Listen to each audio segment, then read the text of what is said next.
திருச்சி சமயபுரத்துக்கு அருகில் பங்குனிக்கரை ஸ்ரீ மகா மாரியம்மன் திருக்கோயில். பங்குனி ஆறுன்னா இதை பல்குனி ஆறு அப்படிங்கிறாங்க. ரொம்ப சிறப்பு வாய்ந்த ஆறு. இந்த ஆறை இப்போ பார்க்கலாம். ஆறு மீன்ஸ் ஒரு வாய்க்கால் மாரி தான் இருக்குது. இது பல்குனி ஆறு.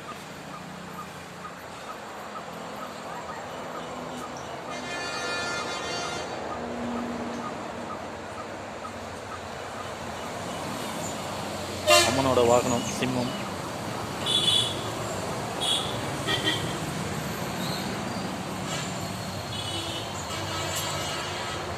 ஒரு சின்ன படித்துறை.